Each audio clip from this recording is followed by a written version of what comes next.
माननीय अद्वानी जी संसदीय पार्टी के अध्यक्ष और हमारे प्रधानमंत्री उम्मीदवार नरेंद्र भाई मोदी, दोनों सदनों में विपक्ष के नेता सुषमा जी और अरुण जी, बाकी पार्लियामेंट्री बोर्ड के मेंबर्स इस बैठक में भाग लिए थे। पार्लियामेंट्री बोर्ड मीटिंग में माननीय नरेंद्र भाई मोदी जी ने एक प्रस्ताव रखा। 13 तारीख को पार्टी ने नरेंद्र भाई मोदी को प्रधानमंत्री उम्मीदवार ठहराया। उसके बाद माननीय नरेंद्र भाई मोदी जी ने आज एक प्रस्ताव रखा, यानी जो भारतीय जनता पार्टी के अभियान समिति है, चुनाव अभियान समिति, इलेक्शन कैंपेन कमेटी, उसका अध्यक्षता माननीय राजनाथ सिंह जी खुद करे। बाकी सभी पार्लियामेंट्री बोर्ड ने पूरा सहमति जताई और आगे से हमारे राष्ट्रीय अध्यक्ष माननीय Rajnath Singh ji election campaign committee का, चुनाव अभियान समिति का भी अध्यक्षता करेंगे, उसका संचालन और मार्गदर्शन करेंगे। मित्रों, पिछले एक महीने में पूरा देश भर में भारतीय जनता पार्टी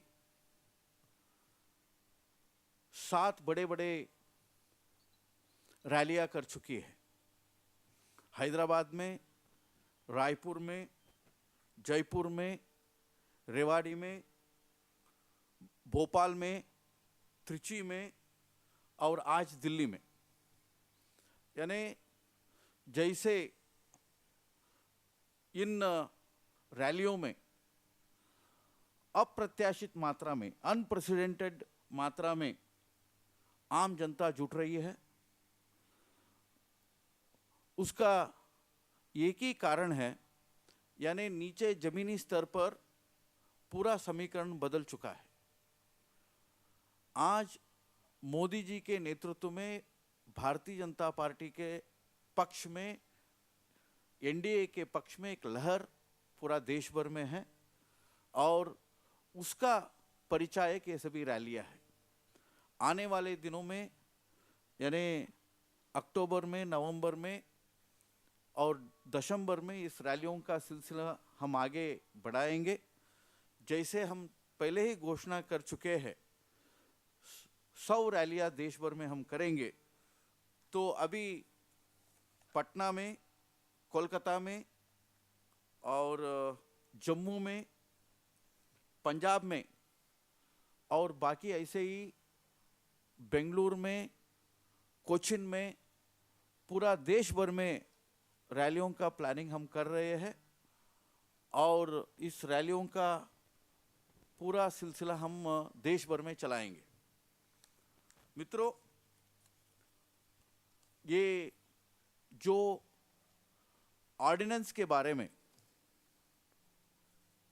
भारतीय जनता पार्टी के प्रतिनिधि मंडल परसों माननीय अद्वानी जी के नेतृत्व में सुषमा जी और अरुण जी जाकर के महामहिम राष्ट्रपति जी से मिले थे।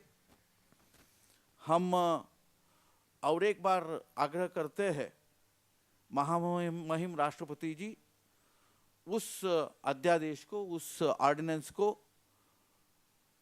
रिजेक्ट करना चाहिए, तिरस्कृत करना चाहिए, क्योंकि उसके बारे में जो देश भर में अभी व्यापक प्रतिक्रिया प्रकट हुई है और जाने माने जो विधि विधा यानी कानून विधा उसके बारे में अपना राय भी दे चुके हैं, उससे स्पष्ट है जो अध्यादेश यूपीए सरकार ने लाई थी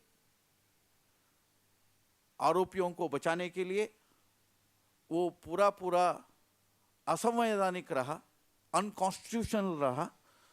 इसलिए जब हम प्रतिनिधि मंडल लेकर के महामहिम राष्ट्रपति के पास पहुंचे और उनको पूरा इस विषय के बारे में हमारे भावनाओं से अवगत किया, तो उन्होंने इसके बारे में सरकार से, सरकार के मंत्रियों से सलाह मशुरा की।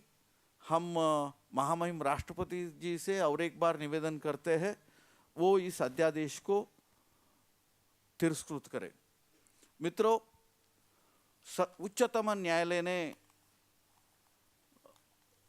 राइट टू रिजेक्ट के बारे में अपना एक आदेश दिया है, अपना एक डायरेक्शन दिया है। हमें लगता है जहां कंपलसरी वोटिंग होगी उसका prerequisite right to rejection होगा। ऐसे पूरा चुनाव सुधारों का जो समग्रता है उसमें ये राइट टू रिजेक्ट और कंपलसरी वोटिंग भी जुड़ जाता है। उस समग्र परिप्रेक्ष्य में इसको देखना चाहिए।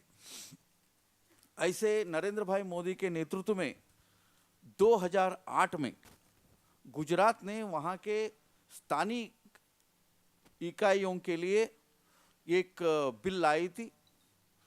दोबारा भी उस बिल को उन्होंने राज्यपाल के पास भेजे। 2 बार वहाँ के राज्यपाल के पास भेजने के बाद भी आज तक राज्यपाल जी ने उसको अंगीकार नहीं दिया है।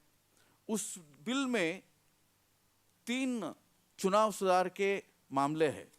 नंबर 1 कंपलसरी वोटिंग है, नंबर 2 राइट टू रिजेक्ट है, नंबर 3 50% महिलाओं के लिए आरक्षण है। इसलिए भारतीय जनता पार्टी के नेतृत्व वाली यानी नरेंद्र भाई मोदी नेतृत्व वाली गुजरात सरकार ने इस चुनाव सुधार का कदम 2008 में ही उठाई थी। लेकिन केंद्र में जब उच्चतम न्यायालय ने, सुप्रीम कोर्ट ने ये आदेश दिया है, हमें लगता है इसके बारे में एक हमारे राष्ट्रीय अध्यक्ष जी कह चुके हैं, एक सर्वदलीय बैठक भी करना चाहिए और कंपलसरी वोटिंग का प्री रिक्विजिट ये होना चाहिए।